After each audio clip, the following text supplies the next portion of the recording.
تو سرجی made hospital تھا جی لاہور، جہاں پر میرے بچے پیدا ہوئے، تو پھر میں نے سارے کام درمیان میں چھوڑے فاطمہ کو، یہاں تک کہ میں اسکول سے بھی نہیں لا سکی، اس کے بابا گھر تھے، میں نے کہا آپ لے آئیے گا کیونکہ ان کو 1 بجے جانا تھا دفتر، میں نے کہا آپ فاطمہ کو پہلے گھر چھوڑیں اور اس کے بعد آپ اپنے کام میں چلے جائیے گا۔ تو میں ایک لڑکے کو لے کر، علی کو لے کر نکل آئی تھی وہاں لاہور جانے کے لیے، اور 1 بجے تقریباً ہی میں گھر سے نکلی ہوں اور شام تک میری واپسی ہوئی تھی۔ تو یہ بات بھی میں نے کہا آپ کے ساتھ ڈسکس کر لوں۔ اس کی شادی ہم نے کی تھی لاسٹ ایئر اکتوبر میں ماشاءاللہ سے، اور اکتوبر آنے سے پہلے ہی دیکھیے اللہ تعالیٰ نے اس کو بیٹی کی نعمت سے نواز دیا، بیٹی کی رحمت سے نواز دیا، تو اللہ کا بہت شکر ہے جی۔ تو ابھی ہم سٹارٹ کرتے ہیں وظیفہ پہلے، اس کے بعد میں آپ کو باقی کی چیزیں جو ہیں وہ بتاتی ہوں کہ آپ نے کیا کرنا ہے۔ یہ دیکھیے جی آپ کے سامنے اسکرین پر ہے جی سورہ آل عمران کی آیت نمبر 26 اور 27۔ میں دوبارہ آپ کو بتا دوں کہ یہ ہے جی سورہ آل عمران، سورہ آل عمران، اس کی آیت نمبر 26 اور 27 آپ اپنی اسکرین پر دیکھ رہے ہیں۔ یہ دونوں آپ نے بسم اللہ الرحمن الرحیم کے ساتھ ملا کر پڑھنی ہے، ٹھیک ہے؟ پہلے آپ 26 والی آیت پڑھیں گے، اس کے بعد ہی آپ ساتھ آگے 27 والی آیت بھی ملا کر ہی پڑھیں گے۔ یہ دونوں کو آپ نے اکٹھے پڑھنا ہے، اور اس کے لیے مقصد جو ہے وہ آپ کے دل میں ہونا چاہیے، اور ورد آپ نے کرتے رہنا ہے مقصد کو دل میں رکھ کے ان آیات کا۔ اگر آپ کو یہ زبانی یاد ہو جائیں تو ویل اینڈ گڈ، اگر آپ کو نہ یاد ہوں تو آپ پیپر پر یا موبائل پر یا قرآن پاک پر کھول کر سامنے رکھ سکتے ہیں، ٹھیک ہے؟ یہ قرآن پاک کی سورہ ہے جی آل عمران۔ دوبارہ سے بتا دوں، اکثر لوگ کمنٹس میں پوچھتے ہیں سورت کا نام بتائیے، آیت کا نمبر بتائیے۔ سورہ آل عمران ہے سورہ بقرہ کے بعد جو سٹارٹ ہوتی ہے قرآن پاک میں،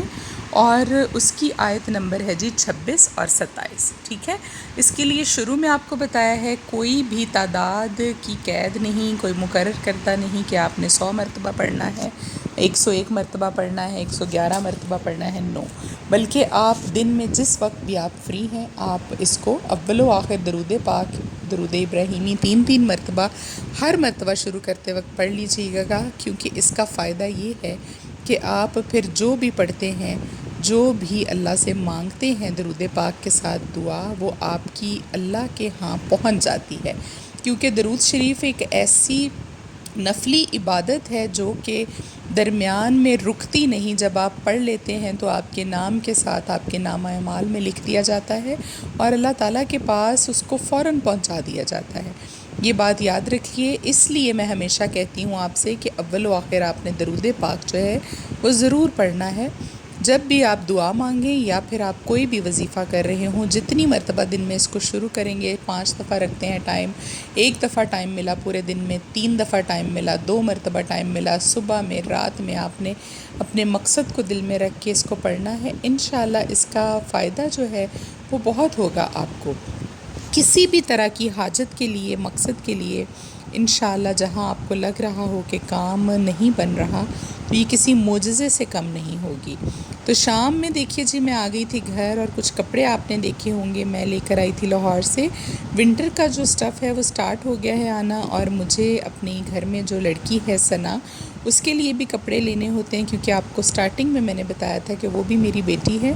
اس کی ذمہ داری مکمل طور پر میرے اوپر ہے، تو میں نے کچھ کپڑے جو ہیں وہ خرید لیے تھے، ایک دن یہاں سے بھی میں نے 2-3 سوٹ لیے ہیں، ابھی ہم اکٹھے کر لیتے ہیں، اس کے بعد میں اس کو دکھاؤں گی، جو بھی 2-3 جوڑے اس کو پسند آئیں گے وہ سلوا لے گی، جو 1-2 ہوں گے وہ میں بھی سلوا لوں گی، ہم کوئی مخصوص الگ الگ نہیں رکھتے، جو اس کو پسند آتے ہیں وہ سلوا لیتی ہے۔ اس کے ساتھ ہی جی رات کے وقت وہاں سے آنے کے بعد یہ بچہ ایک میرے پاس نیا آیا ہے کام پر، اور آپ یقین کیجئے کہ جب بھی اپنے گھر سے آتے ہیں کام کرنے کے لیے ان کے کپڑے ہمیشہ پھٹے ہوتے ہیں،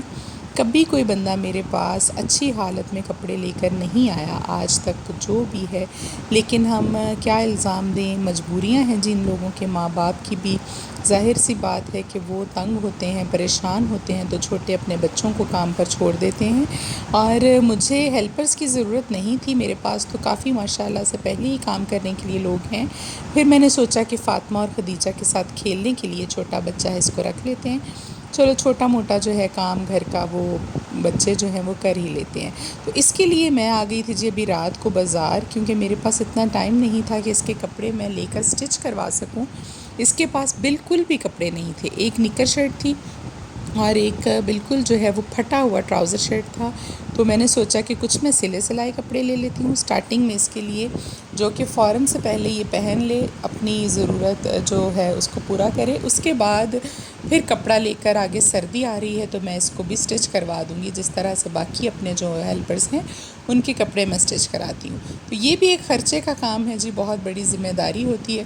تو بہرحال یہ ہے کہ جب آپ ذمہ داری لیتے ہیں تو پھر آپ کو پوری بھی کرنی ہے۔ تو میں نے کیا کیا کہ یہاں پر ایک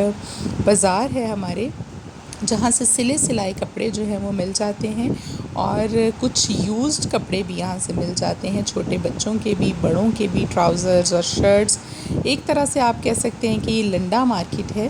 تو یہاں میں آ گئی تھی کیونکہ سلے سلائے جو ہیں 2 ٹراؤزر شرٹس میں نے اس کو باہر سے لے کر دیے، اور آپ یقین کریں کہ ان کی کوالٹی اتنی اچھی نہیں جتنے پیسے انہوں نے لے لیے۔ چھوٹے چھوٹے سے ٹراؤزر شرٹس کا 1300 روپے لیا، اور کوالٹی انتہائی فضول تھی۔ تو یہ جو لنڈا مارکیٹ سے آپ کو کپڑے مل جاتے ہیں یہ بہت ہی اچھی کوالٹی کے ہوتے ہیں، اور آپ کو پتہ ہے کہ امپورٹڈ ہوتا ہے سارا سٹف۔ تو ویسے تو ہمیں کچھ خاص وہاں سے نہیں ملا، بس کچھ 2-4 چیزیں ملی ہمارے مطلب کی، تو باقی پھر انشاءاللہ لاہور جاؤں گی میں کسی دن تو وہاں سے میں لے آؤں گی۔ تو ابھی آج کے ولاگ کو ختم کرنے کا ٹائم بس آلموسٹ ہو گیا ہے۔ آخر میں سب سے رات میں نے شاورما بنائے تھے گھر میں، اور اس کے لیے چکن کو جاتے وقت ہی یہ میں میرینیشن کر کے رکھ گئی تھی۔ اس کی ریسیپی آپ لوگوں کے ساتھ میں شیئر کروں گی۔ بس میں چکن میں دہی ڈالتی ہوں، تکہ مسالہ ڈالتی ہوں، نمک، لال مرچ، کالی مرچ، ہلدی اور زیرہ پاؤڈر، دھنیا پاؤڈر کے ساتھ اس کو میرینیٹ کر کے رکھ دیا تھا، اور بعد میں 1 چمچ آئل کا ڈال کر اس چکن کو ہم نے اچھے سے فرائی کر لیا تھا اور گلا لیا تھا۔ اس کے بعد یہ شاورما کی وائٹ ساس کی ریسیپی بھی آپ کے ساتھ انشاءاللہ میں شیئر کروں گی۔ اور یہ میں نے جی گھر میں شاورما بنائے، اس کے بعد بچوں نے بھی کھایا، میں نے بھی کھایا۔ اپنی مرضی کی سوس آپ بنا سکتے ہیں جی، میٹھی رکھنا چاہیں، تھوڑی تیکھی رکھنا چاہیں، یہ آپ کی اپنی مرضی ہے۔ فاطمہ کے شاورما میں نے سیلڈ نہیں ڈالا اور سادہ اس کو بنا کے دیا، اور اپنے جو باقی شاورمے تھے ان میں ہم نے سیلڈ بھی ڈالا۔ تو یہ تھا جی آج کا ولاگ۔ امید کرتے ہیں آپ کو اچھا لگا ہوگا انشاءاللہ۔ اچھا لگے تو چینل کو سبسکرائب کیجیے گا، ویڈیو کو شیئر اور لائک کیجیے گا، اور کمنٹ میں آپ نے مجھے سجیشن جو ہے وہ ضرور دینی ہے کہ میں چینل کو الگ الگ کروں یا پھر اسی طرح سے ٹھیک ہے جیسے چل رہا ہے۔ اپنا بہت سارا آپ نے خیال رکھنا ہے۔ جن لوگوں نے مجھے دعا کے لیے کہا تھا، میں نے الحمدللہ ان سب کے ناموں کے ساتھ جمعرات کو دعا کرائی تھی۔ جنہوں نے جمعرات کے بعد کہا ہے انشاءاللہ دوبارہ چکر لگتا ہے تو میں وہاں پر ان کے درمیان میں بھی دعا جو ہے وہ ضرور ان کے لیے کراؤں گی۔ تو اللہ تعالیٰ ہماری دعاؤں کو قبول کرے جی، ہماری جائز حاجات کو پورا کرے، اور ہم لوگوں کے لیے اور آپ لوگوں کے لیے آسانیاں پیدا کرے ہماری زندگی میں۔ اس دعا کے ساتھ اجازت چاہیں گے۔ اللہ حافظ۔